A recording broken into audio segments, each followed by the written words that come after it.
ബഹുമാനപ്പെട്ട സ്വാഗതപ്രാർത്ഥന മിസ്റ്റർ ജെലിയൻ, പ്രിയപ്പെട്ട ഗണേഷ്, സുഹൃത്തുക്കളെ,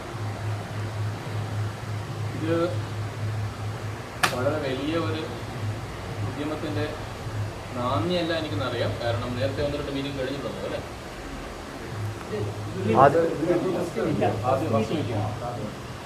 ഞങ്ങൾ ഇവിടെ ചെമ്പ്രയിൽ ജവഹർ റെസിഡൻസ് അസോസിയേഷൻ കഴിഞ്ഞ വർഷമാണത് ആരംഭിച്ചത്.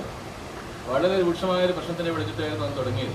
കാരണം ആ റോഡിൻ്റെ ശോചനീയാവസ്ഥ ഒരു 3 പതിറ്റാണ്ടായി.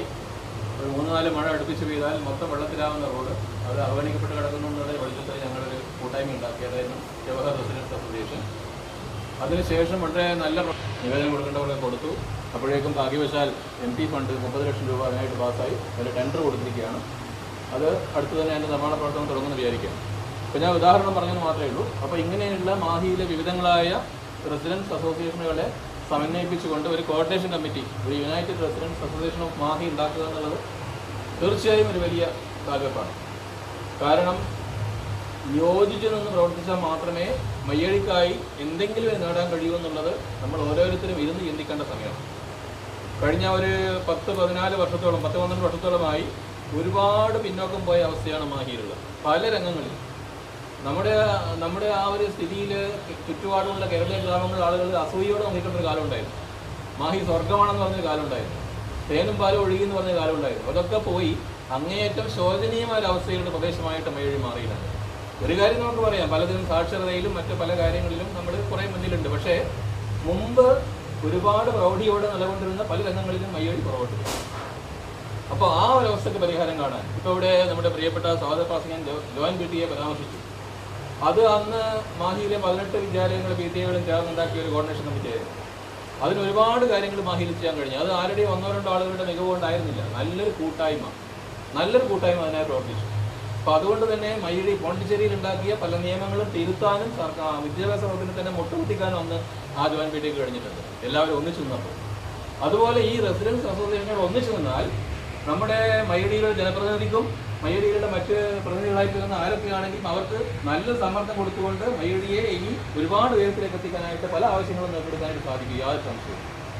പക്ഷേ ഏറ്റവും പ്രധാനം മത രാഷ്ട്രീയ വിഭാഗീയതകൾ തൊട്ടുതീണ്ടാതെ മുന്നോട്ട് കൊണ്ടുപോകാൻ കഴിയുന്നുള്ള പ്രതിജ്ഞയും ദൃഢനിശ്ചയവും ഉണ്ടെങ്കിൽ മാത്രമേ ഇതിനെക്കൊണ്ട് കാര്യമുള്ളൂ, അല്ലെങ്കിൽ യാതൊരു കാര്യമില്ല.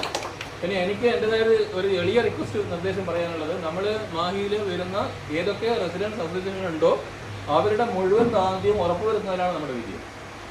എല്ലാവരുടെ പ്രാതിനിധ്യം ഉറപ്പുവരുത്തുക. കാരണം അല്ലെങ്കിൽ എന്താ ഉണ്ടാവുക, ഇത് ഒരു വിഭാഗത്തിൻ്റെ അസോസിയേഷനാണ്, നമുക്ക് വേറെ ഉണ്ടാക്കാം, പാരലായിട്ട് വരും, അത് ഛിന്നഭിന്നമായി പോകും. അപ്പോൾ ആ ഒരു അവസ്ഥ ഉണ്ടാവരുത്. ഇത് നല്ല തുടക്കമാണ്, ഒരുപാട് സന്തോഷമുണ്ട്. ഇതിന് പിന്നിൽ പ്രവർത്തിച്ച സംഘാടകരെ ഷിനോജിനെയും നമ്മുടെ ശ്രീജയൻ സാറിനെയൊക്കെ അഭിനന്ദിക്കുകയാണ്.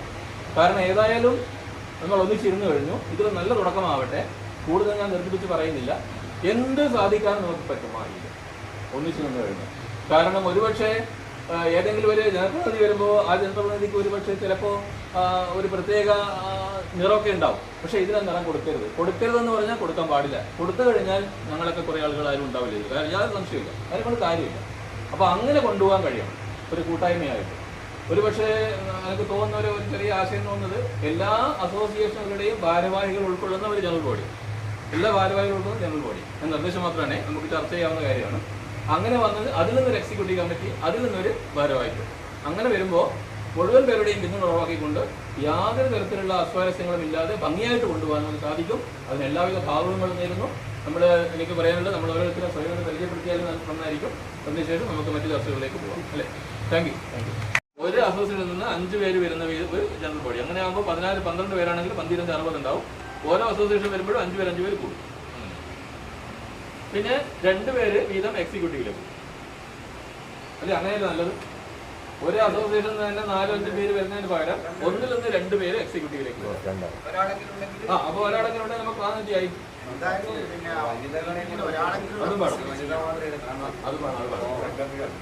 അല്ല, ഇപ്പൊ എല്ലാ രംഗത്തും തുല്യമായിട്ട് പോകുന്നതാണ്. അപ്പൊ എന്തായാലും വനിതകൾ വേണം.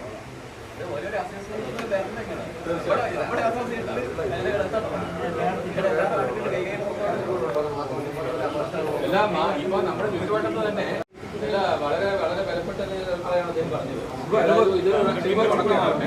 ഇത് ശരിക്കും എക്സിക്യൂട്ടീവ് ഒഴിവാക്കി വെച്ചിട്ട് ഇതിലേക്ക് വരാത്ത രണ്ടുപേരെ കോപ്റ്റ് ചെയ്യാം. അപ്പോൾ അങ്ങനെയാകുമ്പോൾ നമുക്ക് ആ എക്സിക്യൂട്ടീവ് കൂടിയിട്ട് ജനറൽ ബോഡിക്ക് ഡേറ്റ് കണ്ടാൽ മതിയാവും. അതിനിടയ്ക്ക് നമ്മൾ ചെയ്യേണ്ടത് ജനറൽ ബോഡിയുടെ ഘടനയെ പറ്റി ചർച്ച ചെയ്യേണ്ടി വരും. എങ്ങനെ വേണം എന്നുള്ളത് തീരുമാനിക്കണം ചർച്ച ചെയ്തിട്ട്.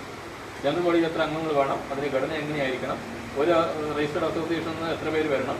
പിന്നെ വേറൊരു നിർദ്ദേശം കൂടി ഉള്ളത്, നമ്മൾ ഇങ്ങനെ ഒരു സംഭവം ഉണ്ടാക്കിയാൽ അതും രജിസ്റ്റർ ചെയ്യണം. കാരണം എന്തെങ്കിലും ഒരു കാര്യമായ തീരുമാനത്തിൽ ചർച്ച വരുമ്പോൾ അത് രജിസ്റ്റേർഡ് ബോഡിയിലാണെന്ന് തള്ളുന്നൊരു പ്രവണത പോണ്ടിച്ചേരിയിട്ടുണ്ട്. നമ്മളിത് അന്ന് ജോയിന്റ് ബിയുടെ കാര്യത്തിൽ നമ്മൾ അനുഭവിച്ചതാണ്. അപ്പോൾ അതുകൊണ്ട് അത് പതുക്കെ നമുക്ക് ആലോചിക്കാം. അപ്പോൾ ആദ്യം ജനറൽ ബോഡി അതിൻ്റെ ഘടനയെക്കുറിച്ച് ചർച്ച ചെയ്ത് നമുക്ക് അത് തീരുമാനിക്കണം. അദ്ദേഹം പറഞ്ഞ വളരെ വിലപ്പെട്ട കാര്യമാണ്. കാരണം ഇതൊരു തുടക്കമാവട്ടെ. ഇനി നമ്മൾ വീണ്ടും വിളിച്ചു കൂട്ടി ഇതേപോലെ ആക്കണമെന്നല്ല, നമുക്കിനിയും കൂടാം, എപ്പോഴും കൂടാം. പക്ഷെ ഒരു കാര്യം നമ്മൾ ഓർമ്മിക്കേണ്ടത്, ഇത് നമ്മുടെ നാട്ടിന് നമുക്ക് വേണ്ടിയാണ്, അല്ലാണ്ട് ഏതെങ്കിലും ഒരു അസോസിയേഷന് വേണ്ടിയോ ഏതെങ്കിലും ഒരു വിഭാഗത്തിന് വേണ്ടിയോ അല്ല, നാട്ടിന് വേണ്ടി. അങ്ങനെ ചെയ്തുകൊണ്ടുള്ളൊരു സാറ്റിസ്ഫാക്ടർ മാത്രം, പറഞ്ഞില്ല. അപ്പോൾ അതിന് വേണ്ടിയുള്ള ഒരു ശ്രമം പ്ലീസ്.